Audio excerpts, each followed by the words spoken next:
ഗോപകുമാർ ഞാൻ സാബു ജേക്കബോട്ട് സംസാരിച്ചു വന്നപ്പോൾ ഇടയ്ക്ക് കയറി സംസാരിച്ചപ്പോൾ ഇയാൾ പറഞ്ഞത് അഖിൽ വലിയ ആളാന്നല്ലോ ഒരു വിചാരം ഉണ്ടെന്ന് പറഞ്ഞു. അതെനിക്ക് ഇഷ്ടമില്ല. ഞാൻ പറഞ്ഞു ഒരക്ഷരം വേണ്ടി അതിന്റെ ചെവുക്കലടിച്ച് ഞാൻ പറയും. ഞാനൊന്ന് പറഞ്ഞോട്ടെ. ഇടയ്ക്ക് തമാശ പറഞ്ഞ് ടെമ്പോ കളയല്ലേ അശ്വതി. ഇടയ്ക്ക് അറിയത് ഇത് ബഹളമായി. കാരണം ഞാൻ പറഞ്ഞു എന്നെ വിളിച്ചു കൊണ്ടുവന്ന് ചതിച്ചതിന് ആദ്യം മാപ്പ് പറയണം. ആദ്യം മാപ്പ് പറഞ്ഞിട്ട് എന്നോട് ചോദിക്കണം അഖിലെ നമ്മൾ പെട്ടുപോയി, അഖിൽ തൃക്കാക്കര മത്സരിക്കാമോ എന്ന് എന്നോട് ചോദിച്ചാൽ ഞാൻ സമ്മതിക്കും. എനിക്ക് താല്പര്യം ഉണ്ടായിട്ടല്ല, പിന്നെ അവരൊക്കെ നിർബന്ധിക്കുമ്പോ അല്ലാതെ എന്നെ കുറ്റപ്പെടുത്തി സംസാരിച്ച ചെവുക്കലടിച്ച് ഞാൻ പറിക്കും. ഇറങ്ങി പോകുന്നു ഫെബ്രുവരി 25-ാം തീയതി ഞാൻ സാബു ജേക്കബിനോട് വന്നതാണ്. എനിക്ക് വേണം തൃക്കാക്കര ഞാൻ മത്സരിക്കാൻ തയ്യാറാണ്.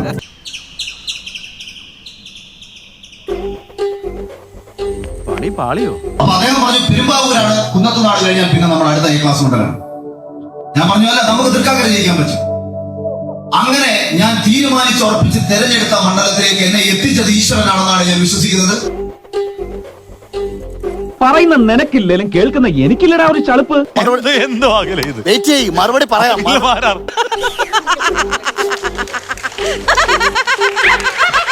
ഇതിന് മറുപടി പറഞ്ഞാൽ ഈ ഇരിപ്പിൽ അങ്ങോട്ട് സമാധിയായാൽ മതിയായിരുന്നു. ഞാൻ ഇതിന് മറുപടി പറഞ്ഞാൽ ഒരു മിനിറ്റ് കളിയാക്കി ചിരിക്കലല്ലോ. വിശ്വസിക്കോടാ. ഞാൻ പറയുന്നത്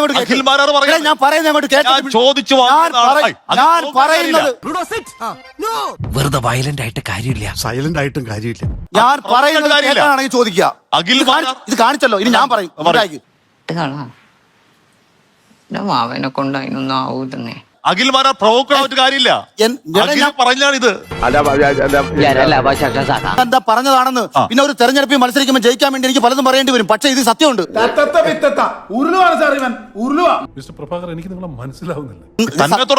ഇതിൽ സത്യമുണ്ട് കാശ്മീർ. എന്റെ കാരണം ഞാൻ പറയാം. പറയുന്നൊന്ന് കേട്ടുകളാ നിങ്ങള്. നിങ്ങൾക്ക് എന്തിനാ പേടി? ഞാൻ എന്തിനു ചെയ്താ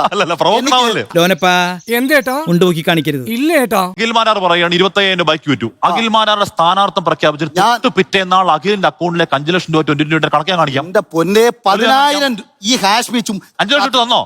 ഞാൻ 5 ലക്ഷം രൂപ തെരഞ്ഞെടുപ്പ്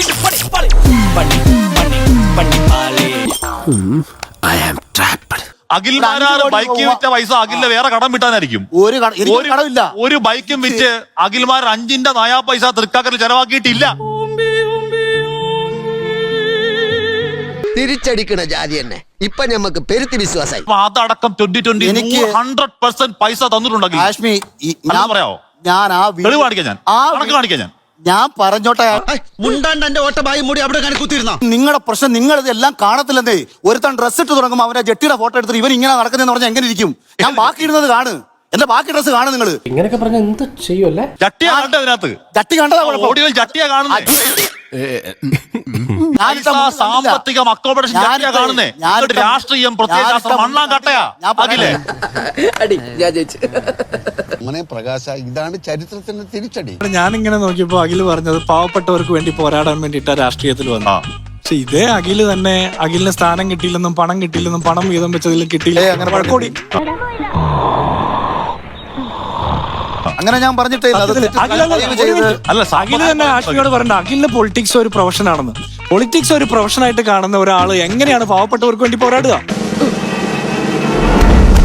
അങ്ങനെ പേടിച്ചു പോകുന്നവനൊന്നും അല്ല ഞാൻ. എന്നാലും വെറുതെ ചോദിക്കാം, ഈ കോയമ്പത്തൂർക്കുള്ള ബസ് പോയാലോ?